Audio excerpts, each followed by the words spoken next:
Baik, selamat pagi Bapak Ibu. Yang terhormat Ibu Kepala SMP Negeri 16 Masni, dan yang saya hormati teman-teman, Ibu Bapak Guru yang berbahagia. Assalamualaikum warahmatullahi wabarakatuh. Shalom. Salam sejahtera untuk kita semua. Baik Bapak Ibu, untuk mengawali kegiatan kita di pagi hari ini, marilah kita bersama-sama berdoa kepada Tuhan Yang Maha Kuasa sesuai dengan agama dan kepercayaan kita masing-masing.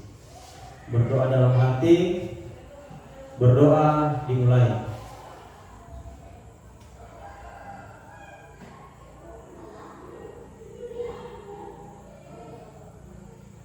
Amin. Selesai. Ya, Bapak Ibu sekalian, pertama-tama saya ucapkan terima kasih kepada Bapak Ibu sekalian karena pada pagi hari ini teman-teman masih siap bisa memberikan waktu untuk saya untuk sama-sama belajar. Ini merupakan tugas saya sebagai calon guru penggerak. Saya harus menyebarkan pemahaman dan pengalaman belajar saya selama mengikuti pendidikan guru penggerak. Nah, Bapak Ibu sekalian, pemahaman yang akan saya berikan pada pagi hari ini adalah terkait dengan budaya positif. Nah, Bapak Ibu, kira-kira apa nih yang terlintas di pikiran Bapak Ibu tentang budaya positif? Mungkin ada yang bisa memberikan gambaran atau berkomentar, silakan. Budaya, ya kan ada pelajaran seni budaya, tidak jauh berbeda. Kira-kira budaya itu apa? Kebiasaan ya, oke, betul. Kebiasaan. Kalau positif, ya sudah jelas positif berarti kebiasaan positif. Kebiasaan positif di sekolah. Nah, Bapak Ibu, saat ini saya lihat bahwa di sekolah itu kadang kita lupa. Tugas guru itu adalah membimbing, ya, membina. Bagaimana seorang peserta didik itu kita bina untuk memiliki budaya, memiliki kebiasaan yang positif. Nah, ini yang akan saya jelaskan lebih lanjut. Sekolah itu harus punya budaya kebiasaan positif. Ya, jangan kita hanya fokus kasih materi, selesai. Kita ini membina, bagaimana memanusiakan manusia, bagaimana membina karakternya. Itu kan tergambar juga dalam RPP-nya Bapak Ibu. Membina karakter. Kalau sekarang ada namanya kurikulum merdeka, ada profil pelajar Pancasila. Itu semua bisa tercapai, ada 6 dimensi kalau kita menciptakan budaya. Budaya di sekolah,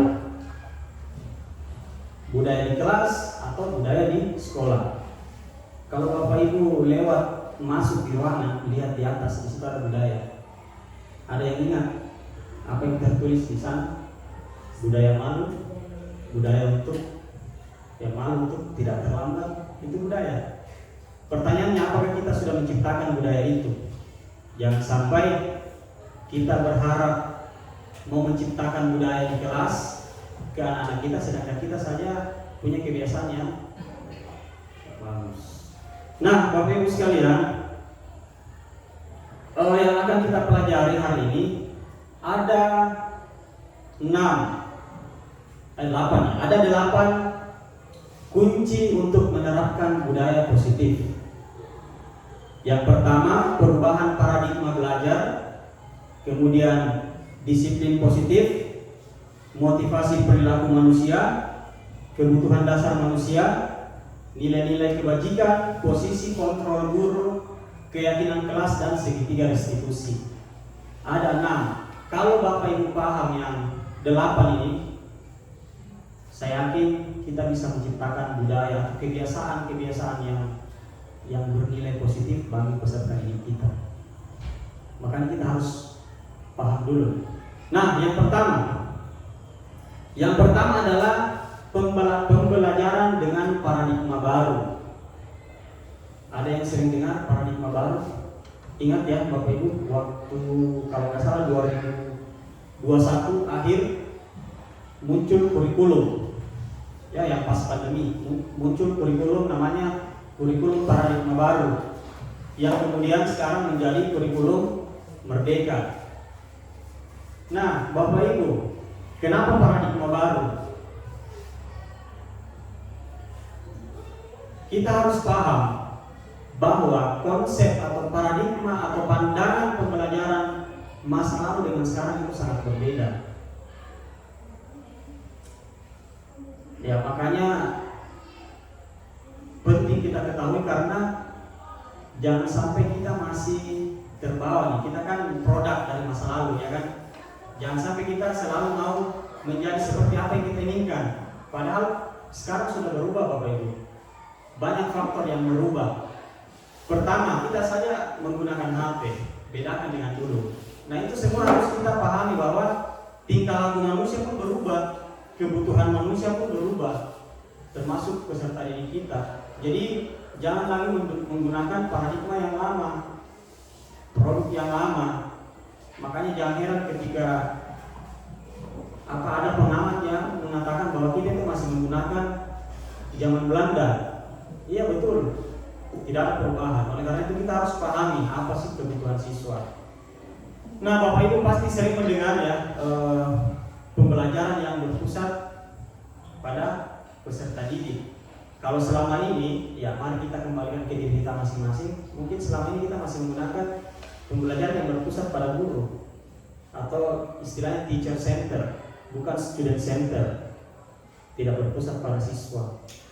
Nah, kita harus sepemahaman, kita harus mengubah paradigma belajar bahwa sekarang zaman sudah berubah, kebutuhan peserta didik pun sudah berubah. Nah, apa yang dimaksud dengan pembelajaran dengan paradigma baru? Pembelajaran paradigma baru merupakan pembelajaran yang dirancang berdasarkan prinsip pembelajaran berdiferensiasi. Di kurikulum merdeka ini sangat ditekankan Bapak Ibu.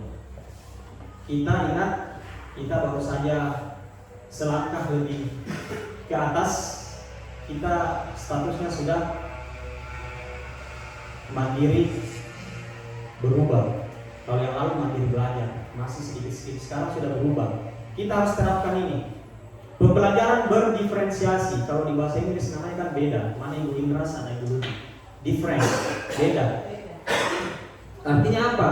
Semua siswa itu Bapak Ibu punya kebutuhan masing-masing. Bapak Ibu yang punya anak lebih dari satu pasti tahu kebutuhan anak saya ini, yang anak kedua saya ini. Itu saya sudah praktekkan.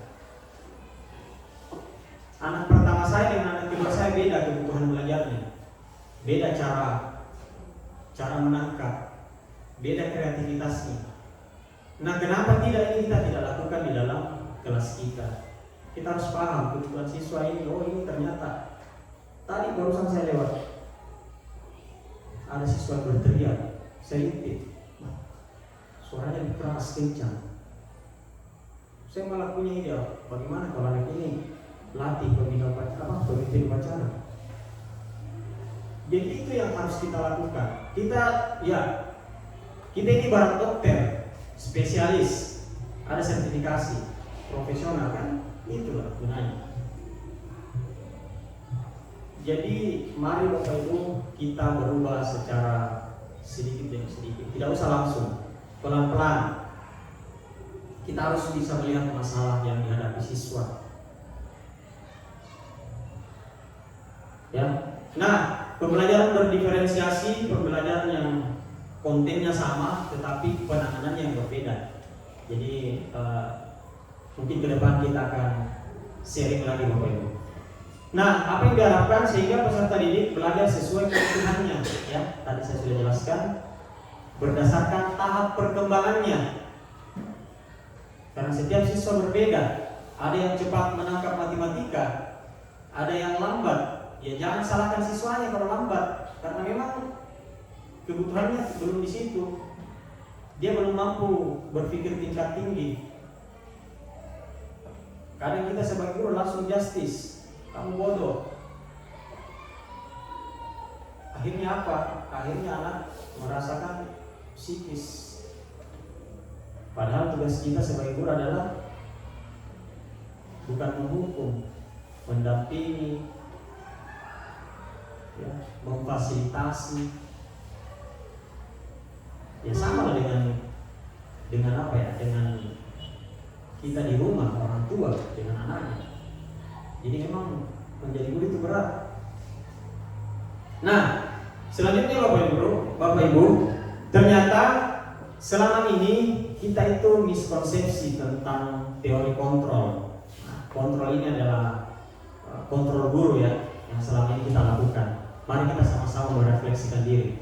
Nah, ternyata selama ini kita itu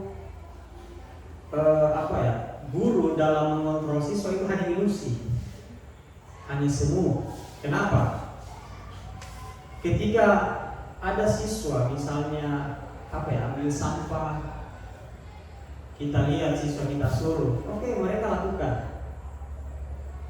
Tetapi apa yang terjadi? Ternyata itu hanya ilusi, karena anak-anak kita itu mereka ternyata melakukan hal itu hanya takut, belum memunculkan dari dalam, motivasi intrinsik belum ada. Nah, ini yang di paradigma baru ini yang kita coba untuk kembangkan.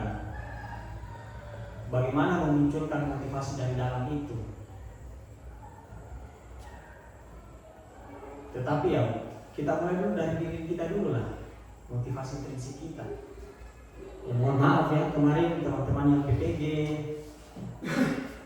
ya tentu ketika mengikuti PPG melakukan tugas dengan sempurna, dengan apa, ya jangan sampai itu hanya pengaruh luar, bukan dari dalam. Ini kembali ke kebutuhan manusia, nanti kita akan jelaskan lagi. Kemudian yang kedua, ilusi bahwa kritik dan membuat rasa bersalah itu mampu menguatkan karakter. Ya kadang ya, ketika anak berbuat kesalahan, kita sering menyalahkan siswa dengan maksud supaya karakternya kuat. Padahal karena motivasi mereka dari luar, dari guru, pokoknya kamu harus ini, kamu tidak boleh ini. Kita hanya sebatas itu, tidak mencari solusinya. Sehingga apa yang terjadi? Yang terjadi adalah hanya ilusi, tidak terbentuk karakter. Mereka melakukan karena faktor luar saja, mungkin karena takut dimarahi, akhirnya dia tidak mengulang. Tetapi lama-kelamaan, 1 minggu kemudian, kelakuan itu terulang lagi karena kita memotivasi mereka bukan dari dalam. Yang kedua adalah ilusi bahwa semua penguatan positif efektif dan bermanfaat. Sama waktu dengan tadi, semua hanya ilusi. Benar-benar siswa itu tidak terbentuk karakternya karena terpaksa, ada dorongan dari luar bukan dari dalam. Nah, ini yang sebagai guru, bagaimana caranya kita memunculkan faktor dari dalam diri mereka sendiri, ya baik siswa maupun kita sebagai guru. Bagaimana kita memunculkan motivasi? Kenapa saya harus datang tepat waktu ke sekolah? Harus ada motivasi itu. Jangan sampai siswa kita suruh, padahal kita sama-sama manusia, punya kebutuhan yang sama. Kamu harus ini, kenapa terlambat? Kembali ke kita. Kenapa kita juga sering terlambat? Ada alasannya. Siswa juga punya alasan. Jadi ini yang akan coba kita terapkan Bapak Ibu, tentunya dengan pelan-pelan, step by step. Kemudian ilusi bahwa orang dewasa berhak memaksa, ini juga yang sering kita lakukan. Kita sadar ya bahwa Bapak Ibu guru itu adalah orang yang dewasa. Karena merasa dewasa, akhirnya siswa itu terkadang jadi dianggap sepele. Padahal kita juga harus dengarkan mereka. Sama-sama manusia, kita punya kebutuhan dasar juga. Mungkin sebentar akan saya jelaskan kenapa dia terlambat. Apakah kebutuhannya sudah terpenuhi atau tidak? Banyak faktor. Jadi kita tidak boleh langsung memarahi mereka, menghukum, apalagi menghukum. Pahami dulu kebutuhannya tercapai tidak. Ya makanya kadang mungkin setiap pagi kita lihat anak sudah diganti kebutuhan makannya belum terpenuhi pada hari itu. Nah, bagaimana caranya supaya hal itu menjadi tidak menjadi kebiasaan? Ya kurang dulu di situ, carikan solusinya. Nanti sebentar bagaimana cara kita mencarikan solusi. Jadi guru itu Bapak Ibu sama dengan BK. Malah saya katakan tanpa guru BK pun misalnya kita sudah bisa. Karena memang tugas guru membimbing. Silakan cari literatur di internet, tidak ada di situ guru mengontrol. Kita itu membimbing bagaimana siswa itu bisa mendapatkan bakatnya, mendapatkan minatnya, mendapatkan kebutuhannya. Sama kan dengan Bapak Ibu, pasti kita punya kebutuhan. Kita cari dulu kebutuhan itu. Kalau sudah terpenuhi, barulah bisa melakukan seperti yang diharapkan. Karena tidak akan fokus kalau itu yang tidak tercapai. Nah ini Bapak Ibu ya. Jadi ternyata selama ini kita itu melakukan stimulus respon, namanya stimulus respon.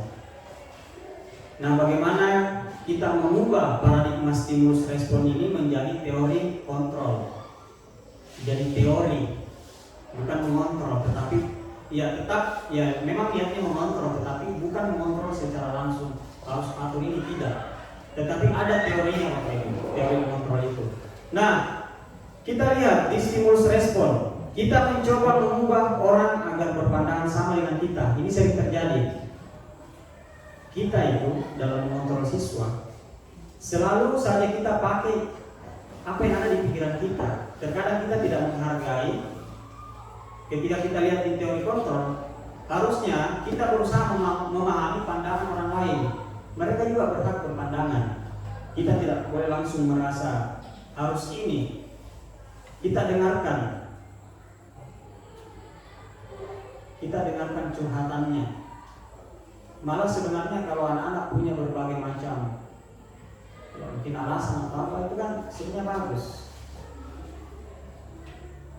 Kalau saya mengatakan bisa jadi calon-calon pengacara, calon pengacara begitu. Jangan kita tidak terima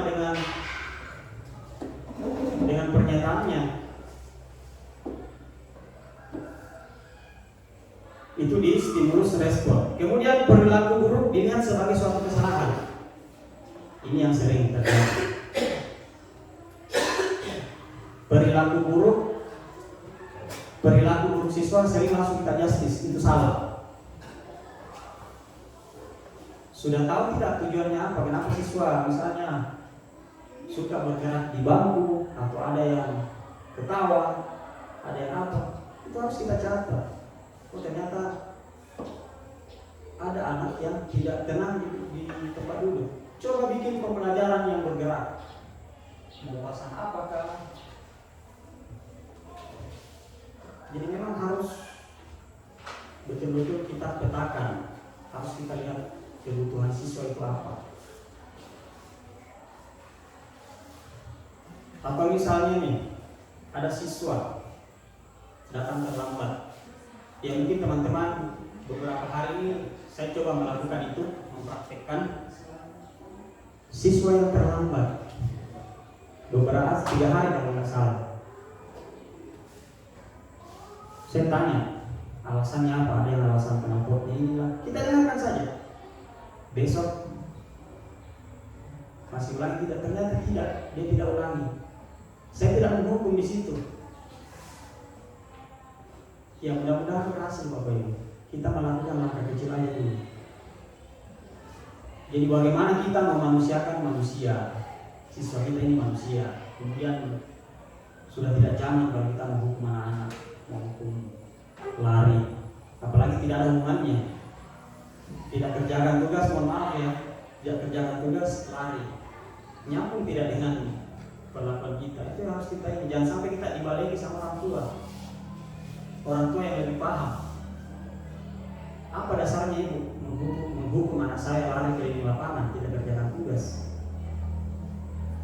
Nah kira-kira apa solusinya? Ya kalau tidak kerjakan tugas, kerjakan tugas sekarang, selesaikan. Konsekuensi. Kamu tidak mungkin tidak mendapatkan hak untuk istirahat, tetapi kerjakan tugas. Itu lebih manusiawi. Karena kita guru tidak berhak menghukum.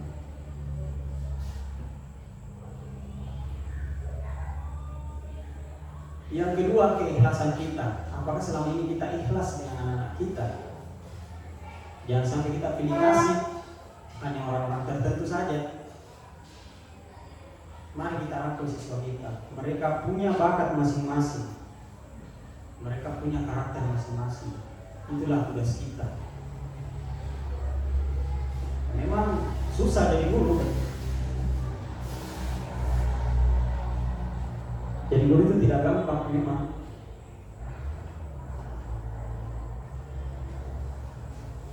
Kemudian Bapak Ibu selanjutnya adalah orang lain bisa mengontrol saya. Orang lain bisa mengontrol saya.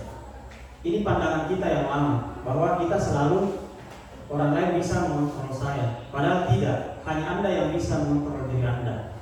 Sama jika kita kembalikan ke siswa. Kita saja mau tidak dikontrol sama orang? Tidak. Sama dengan siswa, kembalikan ke siswa Bu, bahwa siswa juga tidak bisa dikontrol oleh orang lain. Yang bisa mengontrol dirinya adalah dia sendiri. Sehingga kita tidak bisa memberikan dia hukuman, tidak bisa memberikan dia apa. Yang kita bisa berikan adalah nasihat, solusi, supaya dia sendiri yang bisa mengontrol dirinya lewat. Makanya ada namanya psikologi. Orang yang sakit secara psikis kan obatnya di situ. Sama dengan siswa.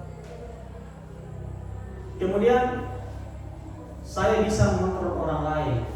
Tidak bisa. Ini sama dengan tadi. Tidak bisa saya suruh Pak Rahmat ini. Contohlah, kita disuruh datang misalnya dalam kegiatan jam 8. Ternyata terlambat. Saya tidak bisa mengontrol dia. Yang bisa mengontrol dia sendiri. Jadi apa yang harus bagaimana solusinya? Bagaimana memunculkan motivasi dari dalam diri siswa? Itu yang penting. Tentunya dengan kebajikan, nilai-nilai kebajikan. Apa yang dia akan dapatkan ketika melakukan itu? Sebentar kita jelaskan lagi. Kemudian pemaksaan ada pada saat bujukan gagal. Nah ini sering kita paksa. Berulang kali mereka terlambat, kita bujuk, kita apa, tidak bisa, akhirnya kita emosi karena bujukan-bujukan yang kita berikan ke siswa itu gagal. Ternyata kita emosi. Nah, apa yang harus kita lakukan? Kita menggunakan teori kontrol. Apa? Kolaborasi dan konsensus. Menciptakan pilihan-pilihan baru. Kita ajak berdiskusi, berdialog. Cari solusinya, Bapak. Aduh, kamu ini sudah 10 kali terlambat. Bagaimana solusinya? Gali informasinya.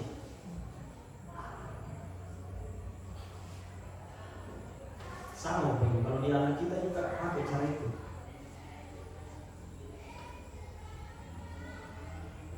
bagaimana solusinya? Kamu sudah 10 kali. Karena kalau dihukum pun tidak akan jalan. Kita melanggar. Nah, disinilah kemampuan kita, guru profesional, matang secara sosial, ya kan? Pedagogi yang tidak usah dilakukan. Jadi bagaimana memunculkan motivasi dari dalam diri siswa. Selanjutnya adalah model berpikir menang kalah. Nah, Bapak Ibu, di teori kontrol itu model berpikir menang-menang.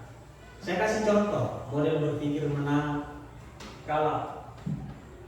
Terkadang ya Bapak Ibu, ketika siswa melakukan kesalahan kami ke kantor, karena kita merasa yang menang, tidak mau nih kalah kita. Sehingga apa yang terjadi? Siswa itu berdampak karena merasa bersalah. Di teori kontrol yang kita gunakan adalah menang-menang. Ada istilah win-win solution. Supaya anak itu merasa tidak bersalah 100%. Kita harus pahami juga kesalahannya. Kita terima juga kesalahannya, tidak masalah. Saya kembali lagi guru. Emangnya guru dapat bikin kesalahan? Kan begitu. Nah, itu nanti di teori restitusi bagaimana menghadapi siswa. Nah, selanjutnya Bapak Ibu, untuk menciptakan budaya positif, maka yang perlu kita lakukan adalah salah satunya adalah disiplin positif. Berbicara tentang disiplin, kira-kira apa nih yang terlintas di pikiran Bapak Ibu tentang disiplin? Coba, disiplin itu menurut Bapak Ibu apa? Kan selama ini anak-anak kamu tuh harus disiplin. Harus ini, tidak boleh ini, hukumannya ini. Ya mungkin seperti itu ya yang terlintas di benak kita, bahwa disiplin itu identik dengan hukuman, identik dengan aturan. Padahal Bapak Ibu, disiplin itu berasal dari kata disiplina yang artinya belajar. Jadi ternyata disiplin itu belajar. Ya. Disiplin mengacu pada disiplin diri yang memiliki tanggung jawab terhadap apa yang dilakukannya berdasarkan nilai-nilai yang diyakininya. Jadi kita menciptakan disiplin positif di sekolah. Ketika siswa melakukan kesalahan, maka kita harus mengembalikan ke dia bagaimana solusinya. Ada keyakinan yang harus dia yakini. Kenapa kamu harus rajin ke sekolah? Kalau selama ini mungkin ya kita langsung menghukum, malas datang atau terlambat. Jadi paradigma ini harus kita ubah. Sebagai pendidik, tujuan kita adalah menciptakan anak-anak yang memiliki disiplin diri. Jadi dirinya yang harus kita ubah dari dalam, bukan pengaruh dari luar. Sehingga mereka bisa berperilaku dengan mengacu pada nilai-nilai kebajikan. Sudah tahu Bapak Ibu nilai-nilai kebajikan universal? Ya. Jadi bukan nilai ekstrinsik, bukan dari luar. Nah, nilai-nilai kebajikan itu ini Bapak Ibu. Jadi nilai-nilai kebajikan adalah sifat-sifat positif manusia yang merupakan tujuan mulia yang ingin dicapai setiap individu. Ini berlaku universal. Nah, di sini ada 3 perusahaan ya yang menerapkan ini. Ini berlaku di seluruh dunia. Jadi kita harus menciptakan nilai-nilai yang berlaku secara berlaku di masyarakat. Ya, bukan nilai-nilai agama tertentu ini, bukan. Tetapi bagaimana menciptakan nilai-nilai kebajikan yang universal. Nah, yang pertama saya mau lihat dulu di Ibo Primary Year program. Ternyata nilai-nilai kebajikan yang diterapkan itu adalah toleransi, rasa hormat, integritas, mandiri, menghargai, empati, keinginan pengetahuan, kreativitas, kerjasama, percaya diri. Keterampilan hidup yang diyakini oleh rata-rata secara umum dapat dipercaya, ya ini kan kembali ke agama ya. Lurus hati, pendengar yang aktif, ya sampai memiliki rasa humor. Jadi ternyata rasa humor juga masuk. Nah, di Kementerian Pendidikan, di guru, di sekolah, nah, kita sudah ada namanya profil pelajar Pancasila. Ini sudah masuk nilai-nilai kebajikan. Jadi di dalam menerapkan budaya positif ini yang harus kita munculkan, beriman dan bertakwa. Anak-anak yang malas ibadah, panggil, sampaikan apa alasannya kamu tidak ikut ibadah. Kamu paham tidak tujuan kita hidup ini apa? Nah, itu yang harus kita lakukan, Bapak Ibu. Bukan hanya memarahi, karena kadang mereka bolos, pasti ada alasannya kenapa. Jangan sampai dia bosan, sama dengan pelajaran kita. Kenapa kamu main-main di kelas? Karena pelajaran kita tidak menarik. Nah, jangan kita langsung marah. Karena sekali lagi kita ini kan menghamba ke anak.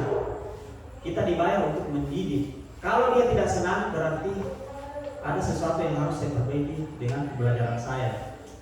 Jangan sampai pembelajaran kita monoton. Malah kemarin ada yang mengeluh, mencatat terus Pak, pegal. Coba Bapak Ibu guru kalau suruh mencatat. Sama dengan yang dirasakan siswa. Kadang tinggal jepret saja karena malas menulis. Apakah kita sudah mengembalikan ke diri kita terhadap apa yang kita lakukan ke siswa? Itu pertanyaannya. Karena siswa ini manusia, sama dengan kita, punya kebutuhan, punya apa?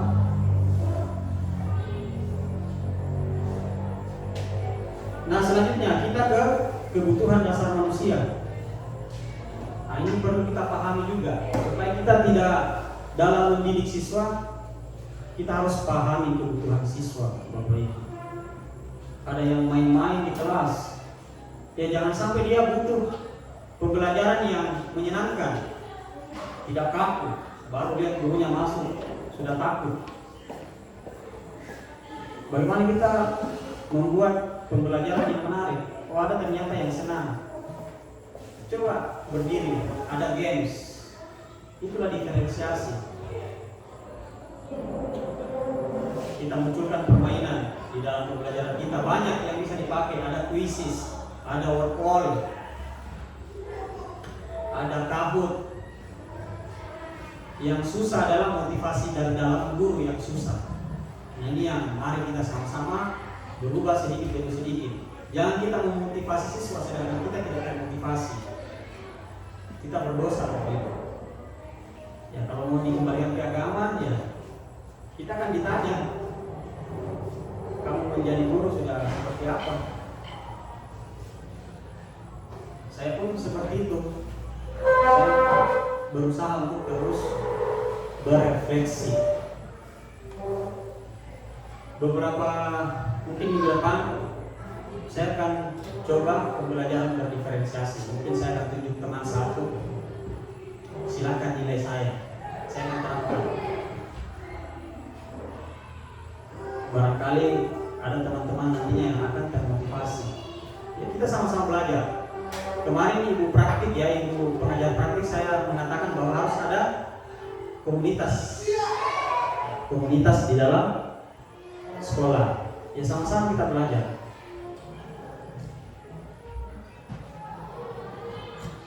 Kebutuhan dasar manusia adalah segala sesuatu yang kita lakukan untuk mendapatkan apa yang kita inginkan. Segala sesuatu yang kita lakukan. Seluruh tindakan yang kita lakukan memiliki tujuan. Semua usaha terbaik yang kita lakukan adalah dalam rangka agar kebutuhan kita terpenuhi. Sama dengan siswa. Mereka akan melanggar, mereka akan melakukan segala cara ketika kebutuhannya tidak terpenuhi.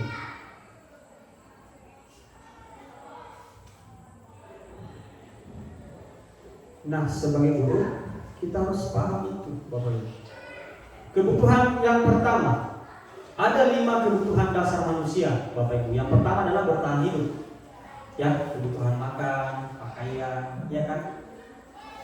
Ini kan pasti kita sudah terapkan. Beras, harus ada beras.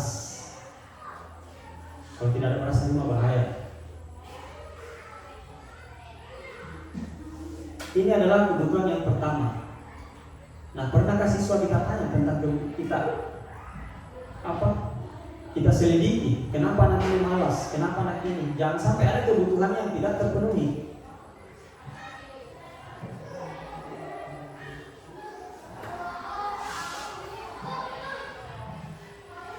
Kemudian kasih sayang dan rasa diterima. Ya sama. Kita saja guru pasti begini rasa sayang, kasih sayang. Di orang tua kah, istri kah? Pernahkah kita memikirkan ini kan anak, bahwa anak itu perlu disayang? Bagaimanapun sikapnya. Memang seperti itulah guru. Kita harus adil. Kalau mungkin selama ini ada beberapa siswa yang jarang dipanggil, coba dipanggil, diajak bicara pelan. Karena jangan sampai juga penyampaian kita yang kelihatan marah, akhirnya siswa diam. Mereka hanya ikut saja. Yang penting saya tidak dihukum, tidak ini.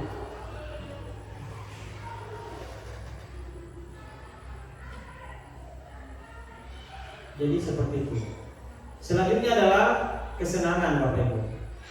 Bermain, humor, ya. Ini adalah kebutuhan dasar manusia. Sama, saya saja. Ya mungkin yang sering nonton YouTube atau apa yang lucu-lucu, butuh kebutuhan kita untuk ketawa. Siswa juga seperti itu.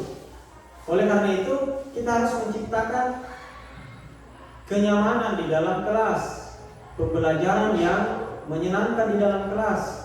Karena itu kebutuhan.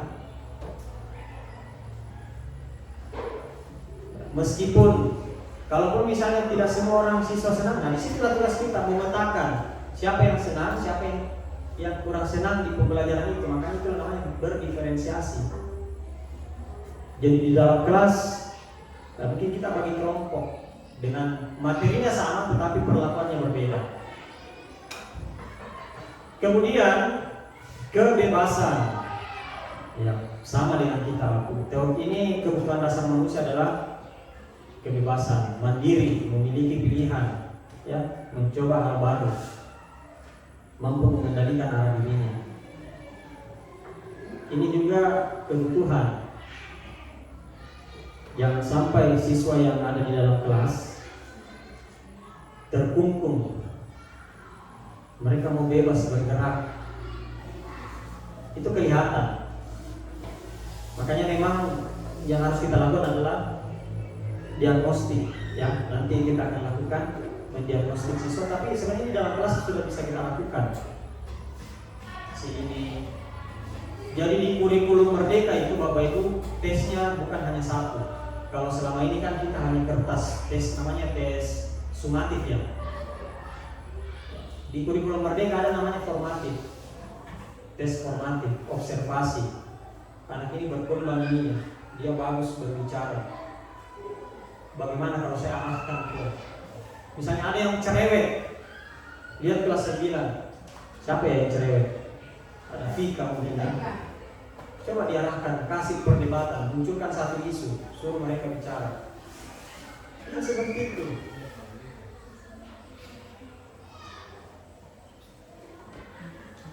Misalnya tugasnya, ada tugas proyek, ya suruh dia bikin video, bercerita dia. Karena dia senangnya bicara, tidak senang menulis. Ada yang senang menulis. Nah ini yang harus kita pahami, bahwa kebutuhan siswa itu beda-beda. Anak saya saja 2 orang punya kebutuhan beda. Ada yang senang menggambar, ada yang tidak senang. Ada yang lebih senang utak-atik komputer, ada yang lebih senang menggambar atau menciptakan, meniru sesuatu. Nah, sebagai orang tua harus pahami kebutuhannya ini. Coba ciptakan tantangan yang seperti ini. Yang senang ini coba bongkar komputernya, kasih salah, cabut apanya, suruh temukan solusinya. Karena kesenangannya di situ sama dengan siswa kita. Jadi harus paham. Kalaupun misalnya Bapak Ibu mungkin permasalahannya siswa kan tidak ini, kemampuannya tidak ada, yang tidak bisa ini, turunkan, kasih dia yang lebih gampang.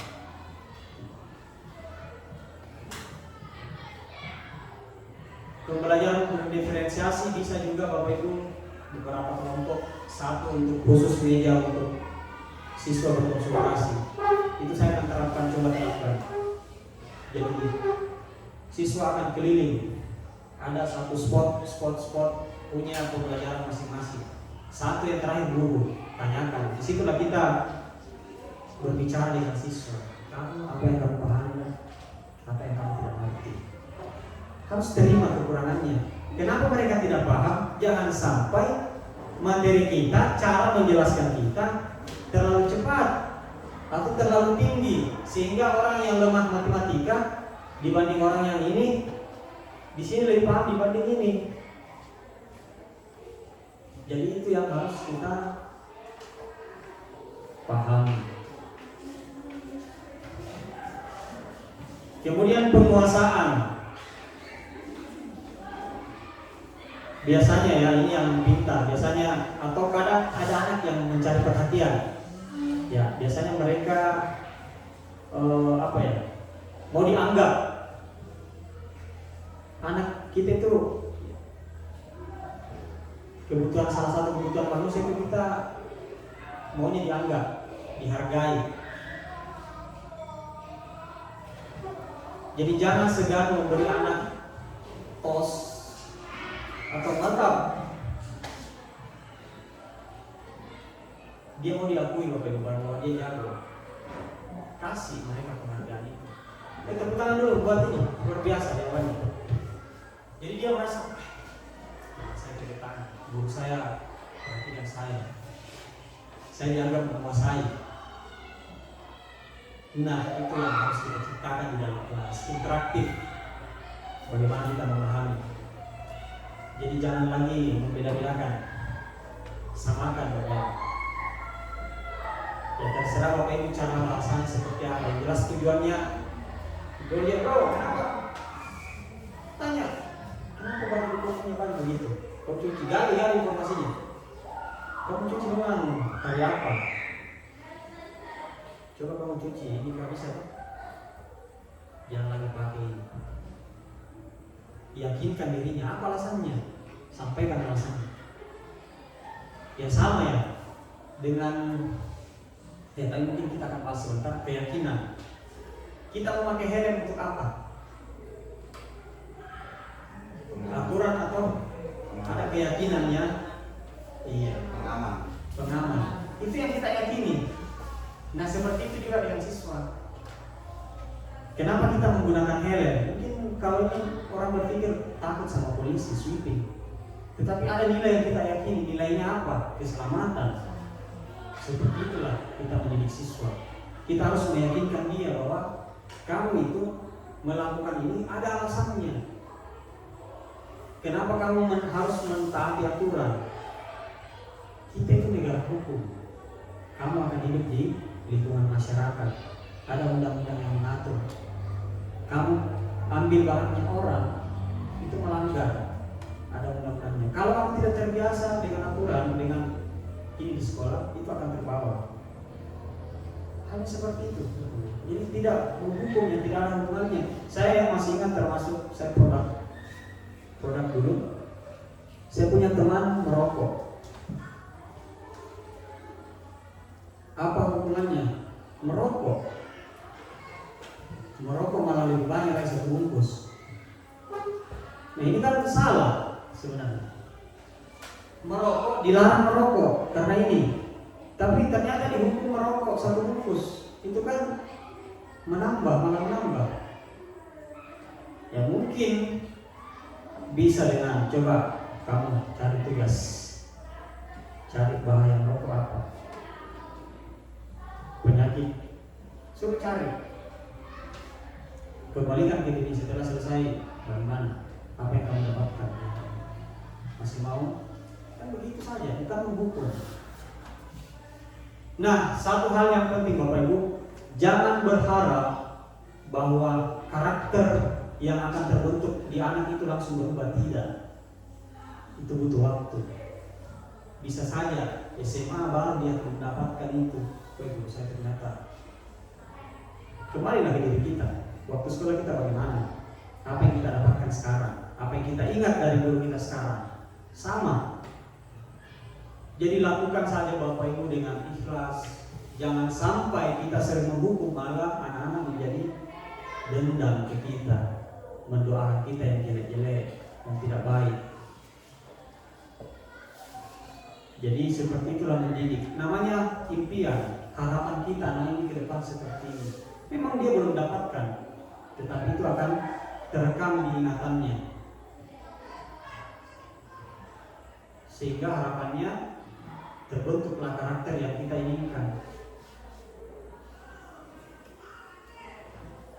Nah, kembali ke hal yang perlu kita ketahui dalam menerapkan budaya positif di sekolah adalah motivasi perilaku manusia. Motivasi perilaku manusia. Nah, Bapak Ibu, di sini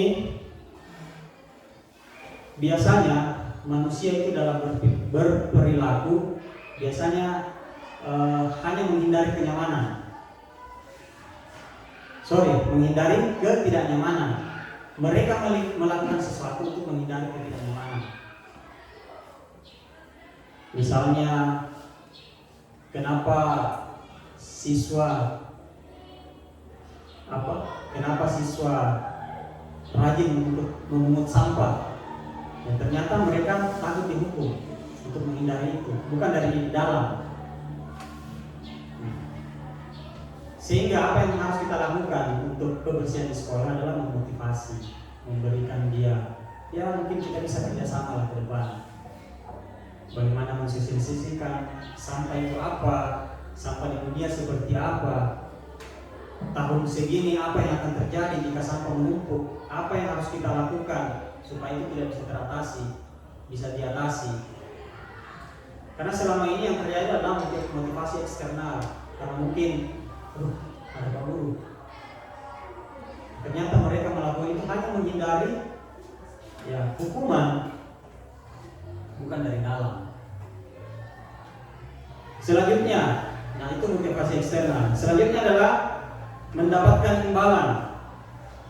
Jadi ternyata ini juga mungkin sering kita lakukan ya. Motivasi ya bagus sih sebenarnya, ada penghargaan berupa benda atau apa.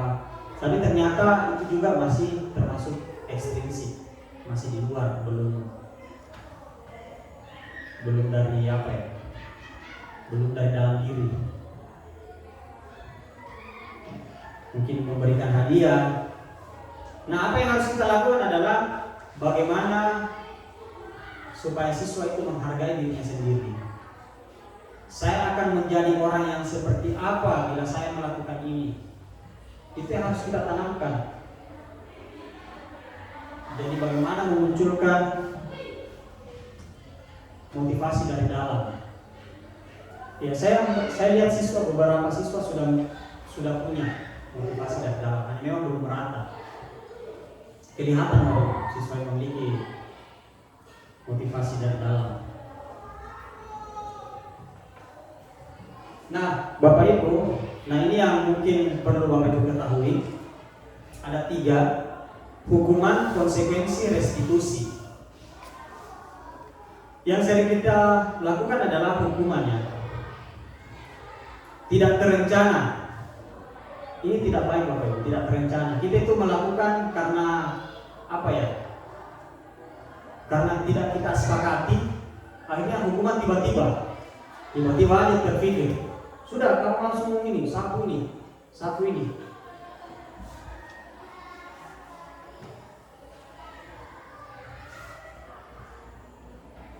Kemudian murid tidak tahu apa yang akan terjadi atau tidak dilibatkan. Tiba-tiba saja siswa, padahal itu tidak boleh. Kadang kita melakukan hukuman langsung saja, tiba-tiba terlambat, lari. Nah, yang harus kita lakukan adalah harus memiliki kesepakatan. Ya. Kalau saya, Bapak Ibu, beberapa semenjak mengikuti grup penggerak, saya sebenarnya yang sering saya terapkan adalah konsekuensi. Jadi ada yang kedua namanya konsekuensi. Konsekuensi itu hasil dari kesepakatan dengan siswa. Jadi memang kita harus buat dulu di kelas. Biasa ya Bapak Ibu bikin aturan, tapi itu masih aturan ya. Nanti sebentar kita akan berubah. Bagaimana mengubah aturan menjadi kesepakatan. Kita kadang menggunakan aturan. Nah, sebenarnya di konsekuensi ini harus kita menyepakati. Kalau misalnya tidak mengerjakan tugas, apa konsekuensinya? Seperti yang tadi saya sampaikan, saya sudah pernah praktekkan, tidak ada yang pulang. Selesaikan dulu tugas, konsekuensi, baru pulang, supaya itu menjadi kebiasaan. Tetapi ternyata konsekuensi juga ini, Bapak Ibu, murid itu tetap dibuat tidak nyaman. Ya, karena ada yang membayangi dia, kalau ini saya ini. Ternyata konsekuensi juga masih belum tepat kita pakai. Ya, tapi bukan berarti tidak kita gunakan. Yang jelas hukuman jangan kita tinggalkan hukuman itu. Mari kita buat kesepakatan dengan siswa kita. Kemudian di restitusi. Nah, ternyata Bapak Ibu, di restitusi inilah yang paling cocok kita gunakan. Restitusi itu apa? Proses menciptakan kondisi murid untuk memperbaiki kesalahannya. Jadi kita berdialog. Restitusi itu berdialog dengan siswa. Bagaimana cara solusinya supaya nilai kebajikannya apa? Tanggung jawab. Ya kan? Kan tadi kita berbicara nilai kebajikan yang harus menjadi budaya di dalam sekolah. Sudah ada tanggung jawabnya di situ. Mereka mau memperbaiki kesalahannya, tentu dengan bantuan guru. Bagaimana mencarikan dia solusi. Misalnya ada siswa yang berkelahi, kita tidak bisa menyalahkan keduanya. Kita jangan sampai menyalahkan salah satunya. Karena masing-masing punya tujuan. Kenapa saya berkelahi? Yang satu juga, kenapa saya melawan? Ada kebutuhan di situ. Nah, yang harus kita lakukan adalah mencari solusinya. Misalnya si A rusak, dia punya mungkin tempat pensil atau apalah, pulpennya patah. Solusinya bagaimana? Ini karena ada. Munculkan bagaimana supaya dia bertanggung jawab. Sudah Pak. Ya, jangan langsung marah duluan kita. Langsung kamu, tidak ada solusinya. Sudah, setelah itu anak-anak pergi, tersimpan di sini, masih dia bawa. Jadi yang saya dapatkan Bapak Ibu, bahwa inilah yang paling bagus restitusi. Sebentar kita akan pelajari. Nah, selanjutnya adalah yang kita harus pahami adalah posisi kontrol guru. Nah, coba dilihat Bapak Ibu. Posisi kontrol guru, ada penghukum, pembuat merasa bersalah, ada teman sebagai teman, ada pemantau, ada manajer. Kira-kira Bapak Ibu yang mana di sini? Ya Bapak Ibu, ini posisi kontrol guru yang ada. Ini berlaku secara universal. Kalau Pak Iman, posisi kontrolnya biasa pakai yang mana Pak? Apakah penghukum atau pembuat rasa bersalah, atau sebagai teman, atau pemantau atau manajer? Ada 3 itu. Ada 3 ya? Oke. Merasa bersalah, teman, pemantau. Kalau yang lain? Penghukum. Nah, mari kita lihat contohnya Bapak Ibu. ini adalah contoh penerapan posisi kontrol guru. Saya kasih kasusnya siswa tidak memakai atribut lengkap saat upacara bendera. Nah contohnya, kalau dia penghukum, itu kadang dia suruh hormat bendera sampai 2 jam. Itu penghukum. Kalau pembuat rasa bersalah, biasanya ada kata-kata seperti ini. Sudah berapa kali saya kasih tahu kau, selalu saya memulai kesalahannya. Jadi kita itu memberikan rasa bersalah ke siswa, dan itu sebenarnya dampaknya tidak baik untuk psikologi. Karena dia merasa saya ini.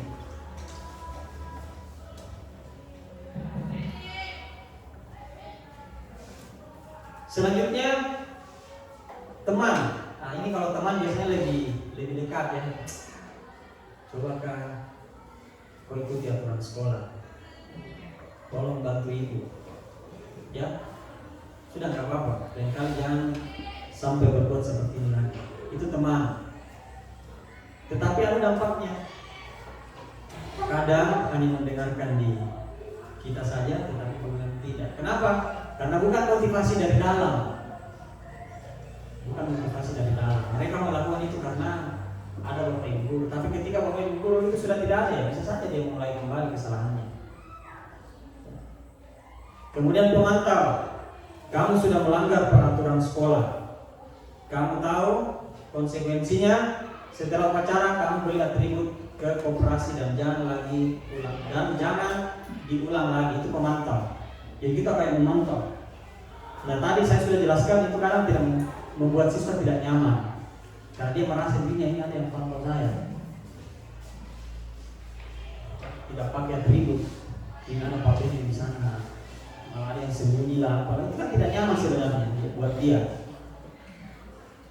Nah kita harus terima Bapak Ibu. Kalau ada siswa tidak ini kita harus terima. Kita tanya. Apa keyakinan dia? Kenapa aturan itu dia harus yakini? Banyak, makanya memang disinilah perannya guru bagaimana memberikan contoh-contoh yang ada di tempat lain. Kenapa kita harus taat aturan? Ini lakukan sekolahmu loh. Kan bagus tuh SMP ini dengan 16 masing orang lihat.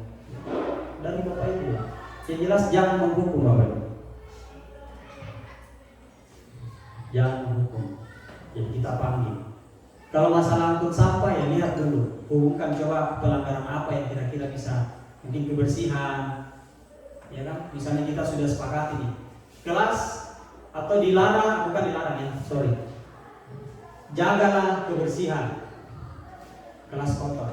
Konsekuensinya kalau tidak bersih apa? Pungut. Kita jadi tidak ada hukuman di situ.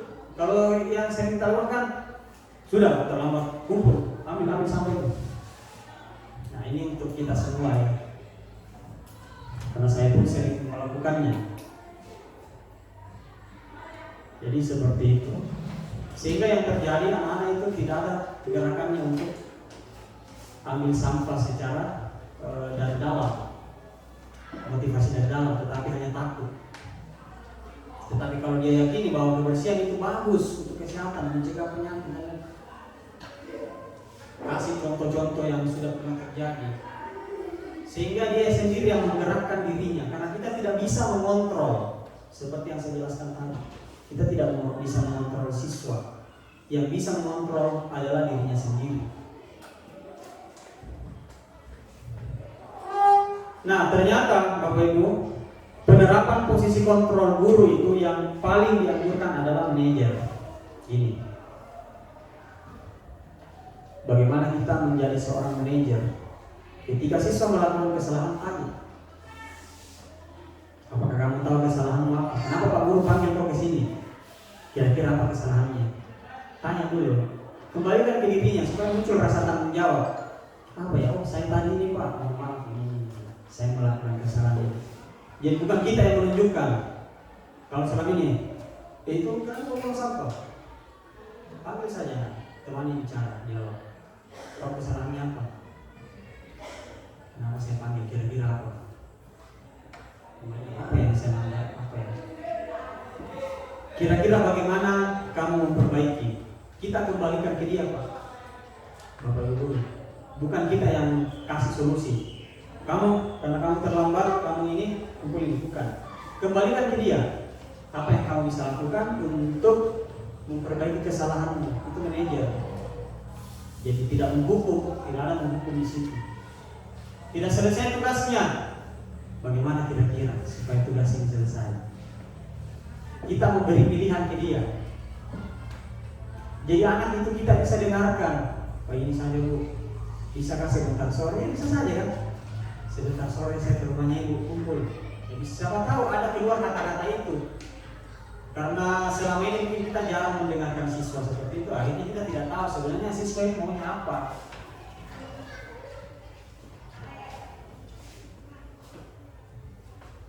Nah sekarang kita tes nih Bapak Ibu. Posisi kontrol apakah aku? Silakan dibaca. Kamu tidak pernah benar melakukannya.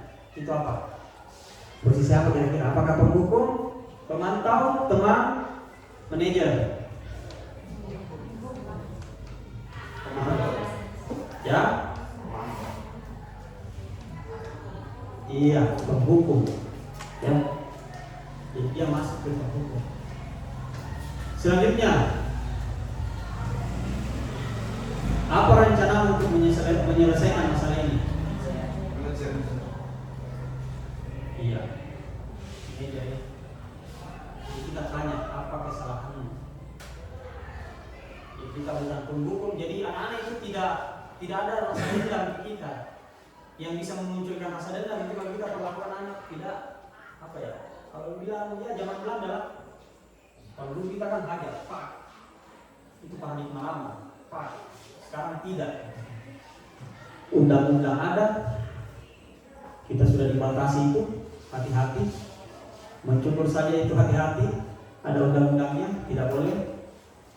Tapi bagaimana kita memotivasi dia supaya dia bisa mencukur rambutnya? Kirimkan saya foto muka sebentar ya, cukur. Pak Guru tunggu fotonya, Pak. Kirim, mau sudah cukur. Banyak. Bisa saja juga kita ingatkan dia, tidak masalah. Kita ini guru, dibayar negara, sertifikasi lagi. Kalau perlu hubungi orang tua. Pak mungkin anak-anaknya ini Pak bisa tolong diingatkan. Dia tadi sudah, jangan sampai dia lupa. Kita saja sering lupa. Anak-anak sering lupa, kita marahi, kamu lupa-lupa. Coba kembali ke diri kita. Selalu ingat tidak dengannya. Yang sering juga kita lupa. Karena yang kita ajar itu manusia. Selanjutnya, kamu tidak pernah mendapat nilai jika tidak mengerjakan tugas. Apa posisinya? Kamu tidak pernah mendapatkan nilai. Pemantau.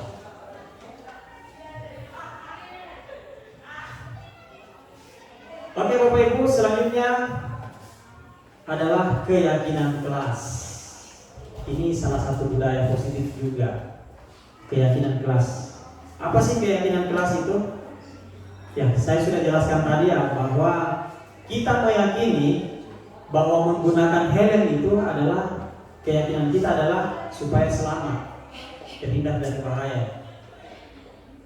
Kita meyakini bahwa memakai masker itu adalah untuk kesehatan, bukan karena aturan.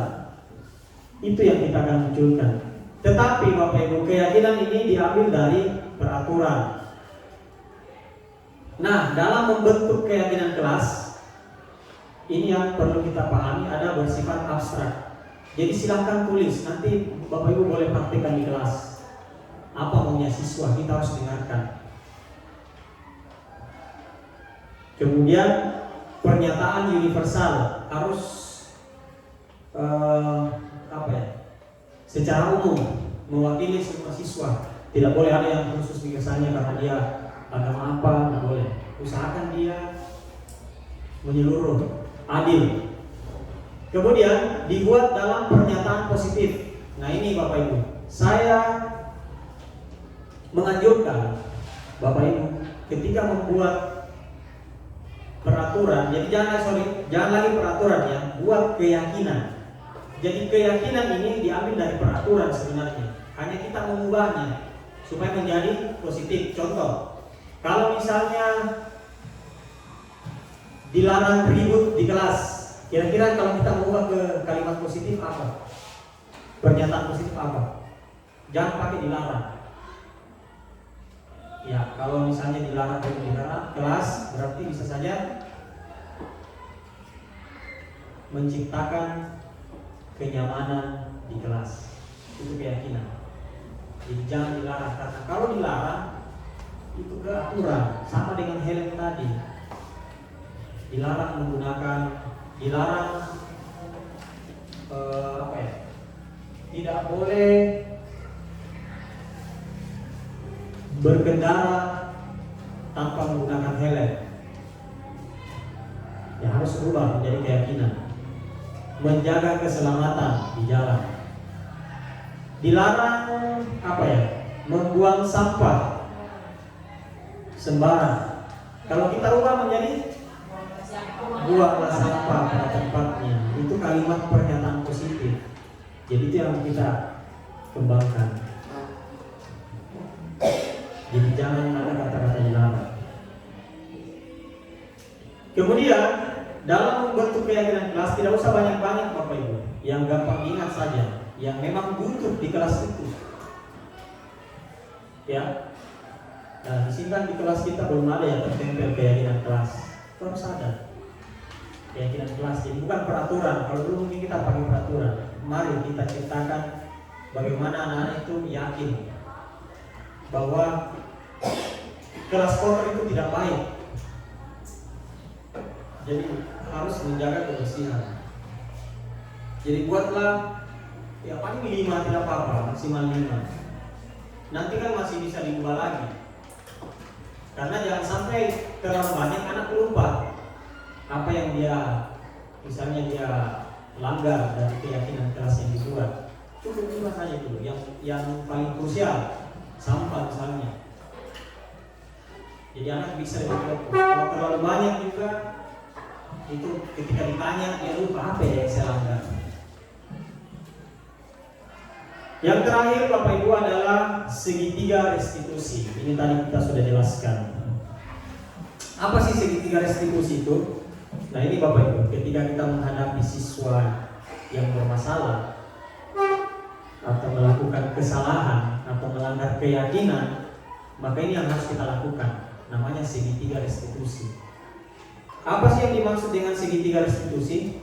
Atau apa sih itu restitusi? Restitusi adalah proses dialog yang dijalankan oleh guru agar dapat menghasilkan murid yang mandiri dan bertanggung jawab. Ya, agar dapat menghasilkan murid yang mandiri dan bertanggung jawab. Nah, yang pertama adalah menstabilkan identitas Bapak Ibu. Jadi segitiga, namanya segitiga berarti ada 3. Yang pertama menstabilkan identitas. Jadi ketika kita menghadapi siswa, misalnya nih ada yang berkelahi, kita tidak boleh langsung mengkoki ya kan. Kalau ini ya, tanya dulu masalahnya. Nah ini adalah kata-kata yang sering keluar.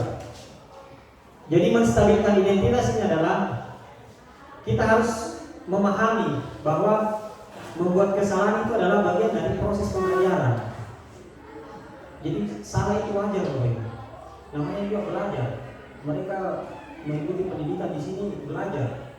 Jadi kalau ada siswa yang melakukan kesalahan, ya kita harus pahami bahwa salah itu wajar.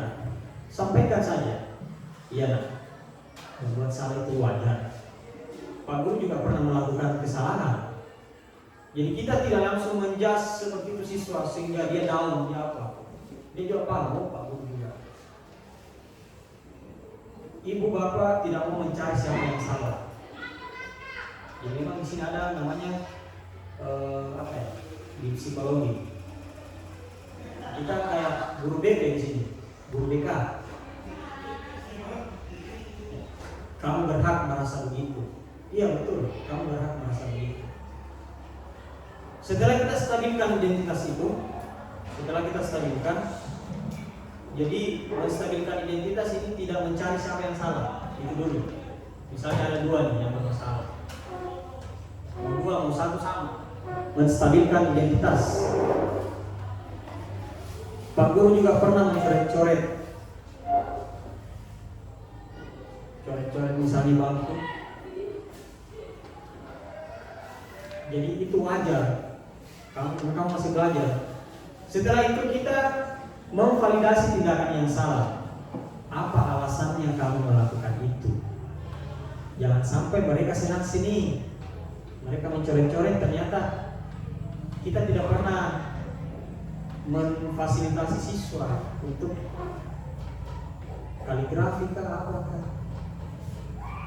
Makanya penting sekali untuk kita melakukan pemetaan siswa yang hobinya ini, siswa yang hobinya ini. Jadi tugasnya juga kasih sesuai dengan yang penting tujuan kita tercapai. Kamu pasti punya alasan mengapa melakukan hal itu. Itu namanya memvalidasi tindakan yang salah. Kita cari yang mana yang salah. Kamu melakukannya karena mempertahankan sesuatu yang penting bagimu. Ya, alasannya. Biarkan kita dengarkan siswa. Apa alasannya? Ini Pak, dia minta saya punya ini, dia mau ambil. Oh iya, memang berhak kamu pertahankan. Jadi kita memvalidasi tindakan yang salah, mencari yang mana yang salah. Kemudian setelah semua dapat, kita tanya keyakinannya. Apa keyakinan kelas kita? Jadi memang keyakinan itu kita di sekolah juga harus punya. Apa keyakinan kelas kita? Suruh sebut, jangan terlalu banyak tadi, 5. Mengganggu misalnya, mengganggu ketentraman atau ya mengganggu kenyamanan orang lain. Suruh dia yang sebut. Kira-kira yang mana kita langgar di sini? Keyakinan apa? Oh ini pasti karena sedikit ya itu gampang diingat oleh siswa. Nilai-nilai apa yang sudah kita sepakati? Apa yang sudah kita sepakati? Kita dengarkan. Menurut kamu harusnya bagaimana? Bukan masalah itu dari kita, bukan kita yang, tapi dia sendiri yang menentukan solusinya. Kami ingin menjadi orang yang seperti apa? Apa solusinya dari saling memaafkankah? Bisakah kamu ciptakan kenyamanan di kelas kita? Biasakan itu. Karena kita memang hanya memotivasi, tugas kita memotivasi. Peran guru itu Bapak Ibu.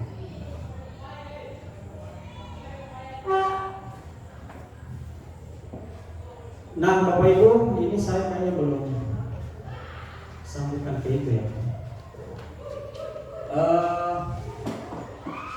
Di sini saya ada video segitiga restitusi. Kemarin sebenarnya harus saya lakukan dulu, tapi karena sudah pulang jadi saya lakukan di sekolahnya istri. Ini adalah contoh restitusi Bapak Ibu. Cuma tidak ada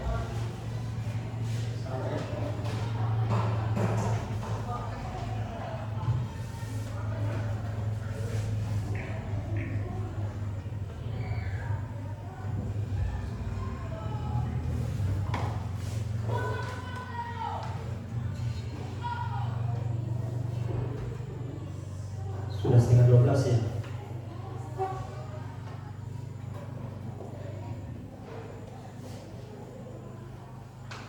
Ya, ini yang terakhir ya Bapak Ibu, segitiga restitusi yang saya sudah lakukan. Sabar ya, saya tutup. Bapak Ibu bisa lakukan ini juga di siswa kita ya.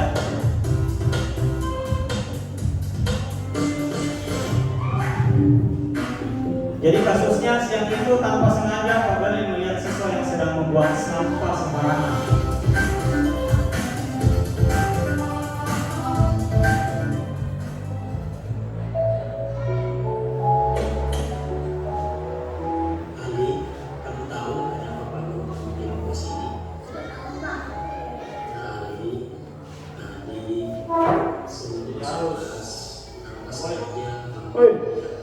Biasa itu sebenarnya.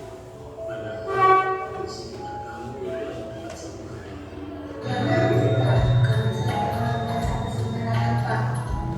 Iya nak Ali. Identitas. Tidak ada manusia yang tidak pernah membuat kesalahan. Saya pun demikian. Saya pun pernah membuat kesalahan. Nah Ali, alasan kamu tadi membuang sampah sembarangan apa ya? Maaf Pak, tadi saya tidak sempat membuang sampah pada tempat sampah karena saya belok ini masuk kelas Pak. Nah Ali, coba deh kamu ingat apa yang menjadi keyakinan kamu tentang peraturan sekolah kita.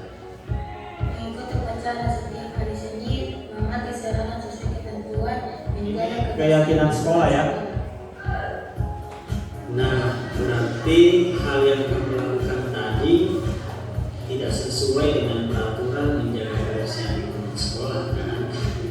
Nah, Ali, bersediakah kamu memperbaikinya dengan menjaga kebersihan sekolah? Sedia Pak.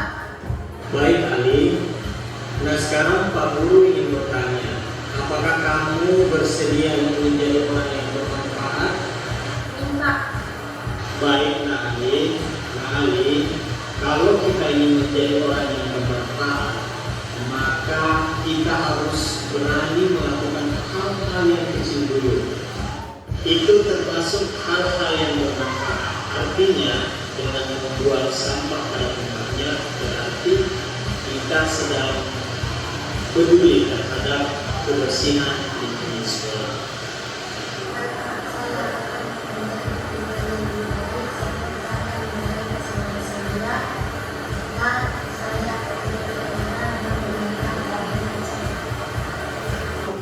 Baik Ali, saya percaya kamu pasti bisa melakukannya. Ya. Baik Pak, terima kasih. Oke, Bapak Ibu, demikian penyampaian dari saya. Mudah-mudahan ini bermanfaat. Saya harap kita bisa menyatukan paradigma kita tentang seperti apa itu pendidikan. Menurut Ki Hajar Dewantara bahwa pendidikan itu adalah menuntun. Jadi kita tuntun siswa kita menemukan jati dirinya, menemukan bakatnya. Yang perlu kita lakukan adalah mencari tahu apa sih kebutuhan siswa kita, apa sih yang membuat. Kalau bisa di dalam RPP-nya masukkan di sini Bapak Ibu. Setiap di akhir pertemuan tanyakan ke siswa, refleksi apa yang kamu senangi hari ini dari Bapak Guru, supaya kita ada perbaikan. Apa yang kamu dapatkan hari ini yang paling senang, supaya kita ternyata siswa ini dia tidak senangi, makanya saya ubah. Jadi selalu melakukan perbaikan. Oke, sekian dari saya. Bapak Ibu, terima kasih atas kesediaan waktunya. Semoga ini bermanfaat. Mari kita lakukan hal-hal yang kecil dulu, karena dengan melakukan hal-hal yang kecil lama-lama akan menjadi hal yang besar. Terima kasih. Assalamualaikum warahmatullahi wabarakatuh. Shalom dan selamat pagi. Terima kasih.